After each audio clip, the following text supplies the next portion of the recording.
తాడేపల్లిలో మాజీ ముఖ్యమంత్రి జగన్మోహన్ రెడ్డి చేసిన వ్యాఖ్యలు రాజకీయంగా చర్చనీయాంశంగా మారాయి. ప్రెస్ మీట్ లో ఆయన పరాఖమణి దగ్గర రవికుమార్ చేసిన దొంగతనంపై ప్రభుత్వం అతిగా చూపిస్తున్న ప్రతిస్పందనను తప్పుబట్టారు. రవికుమార్ అమెరికన్ కరెన్సీగా కేవలం $9 మాత్రమే తీసుకున్నాడని, దీనిని కూటమి ప్రభుత్వం పెద్ద నేరం చేసినట్టు ప్రచారం చేస్తోందని అన్నారు. హిందువుల మనోభావాలను దెబ్బతీసే విధంగా మాట్లాడడం చాలా బాధాకరమని కడప నగర టీడీపీ ఉపాధ్యక్షుడు కొండ సుబ్బయ్య ఆవేదన వ్యక్తం చేశారు. ఒక ముఖ్యమంత్రిగా మాట్లాడే తీరు సమాజంలో విభేదాలు రాకుండా ఉండాలి, కానీ జగన్ వ్యాఖ్యలు ప్రజల్లో అసంతృప్తి కలిగించాయన్నారు. అతని ద్వారా 14 కోట్లు కట్టాడు కదా,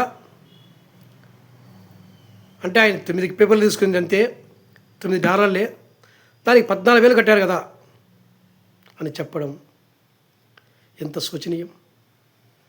అంటే భూమన కరుణాకర్ రెడ్డి గారు అతనితో సెటిల్ చేసుకొని అతని ద్వారా 14,000 కట్టించి 14 కోట్లు కట్టించి వాళ్ళ సెటిల్మెంట్ చేసుకోవడానికి కొంత వాళ్ళు పెట్టుకొని, అంటే ఆ డబ్బులంతా కూడా ఎవరిది? అంత అతను ఎప్పటి నుంచో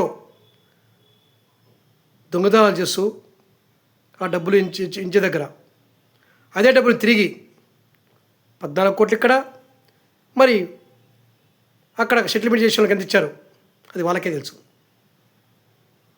దీన్ని జగన్మోహన్ రెడ్డి గారు మీరు ఒక ముఖ్యమంత్రి చేసి ఇలా మాట్లాడడం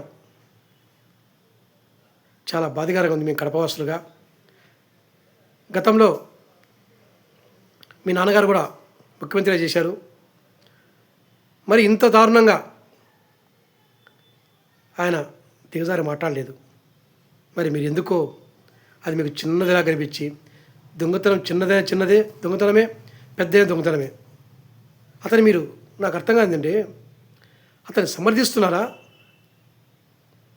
ఆ సమర్థించడం కరెక్టేనా? ఒక ముఖ్యమంత్రి స్థాయిలో ఉండి ఇలా సమర్థించడం అది మీ విజ్ఞతకే వదిలేస్తున్నాము. కానీ ఏదేమైనా కూడా ఒక కడపవాసిగా మీరు గతంలోనే ముఖ్యమంత్రిగా ఉన్నప్పుడే బాగా మాట్లాడేవారు. ఎందుకంటే అక్కడ స్క్రిప్ట్ రాచ్చే ఆ స్క్రిప్ట్ను రికార్డ్ చేసి విడుదల చేసేవారు.